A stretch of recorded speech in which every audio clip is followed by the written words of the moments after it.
Hello kids, today we are going to see Unit 3, Angles and 3D Shapes. Angles and 3D Shapes. In that, today we are going to see what is an angle.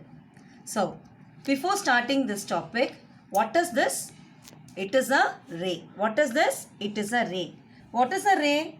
A ray is nothing but it can be defined as a part of a line that has a fixed point, fixed starting point, but no end point. But no end point. It can extend infinitely in one direction. It can move to the one direction. It has no end point in the another side. One side it has a fixed end point and another side it doesn't have a end point. It moves. It gets extended. So now here we have ray. See, ray AC and one more ray we have AB. So now I have two rays AB and AC. I have two rays AB and AC. Now I am going to show you how an angle is formed when a ray AC moves away from AB. When a ray AC moves away from AB. Moves away from AB. Yes. Here we have ray AB and AC in a line. Both are in the same line. Both are in the same line. It gets overlapped. It is overlapped. Now I am going to show you how an angle is formed around A when AC moves away. Moves away from AB. When AC moves away from AB, I get an angle. See, this is an angle around A.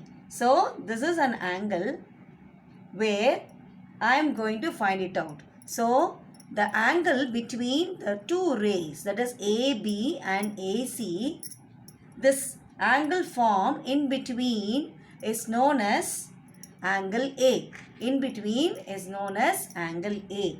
Angle A. So, where this angle is formed? Angle is formed in the A. In the A. Angle is formed in the A. Now, when this AC moves away, when this AC moves again from AB, it gets increases. The angle gets increases. The angle gets increases. When AC moves away from AB, there is an angle increase. At the same point, when it meets, it moves away from AB, and when it meets again AB, the ray AC has completed one round. The ray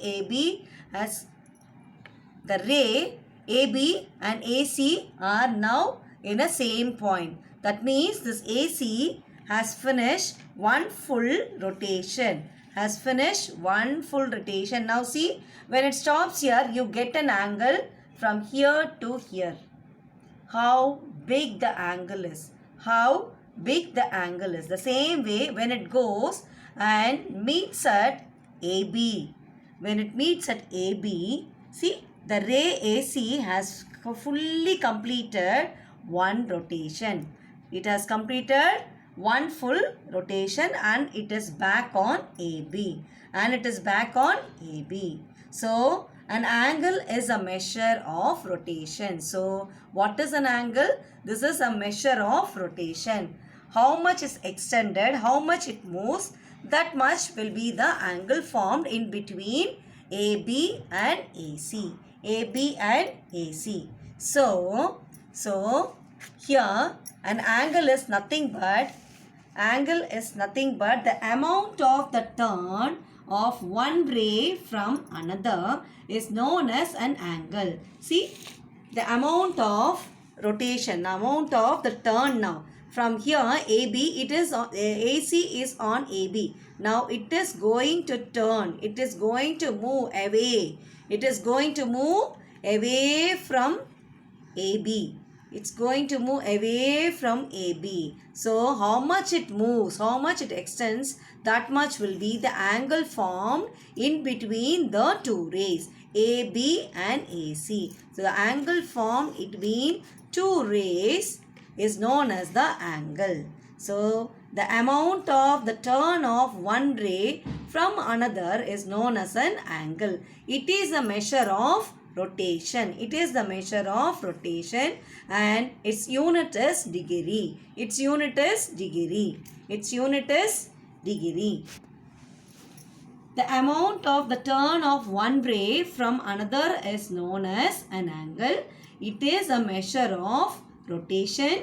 Its unit is degree. Its unit is degree. It has two rays meeting on a common point. It has two rays meeting on a common point. Thank you, children.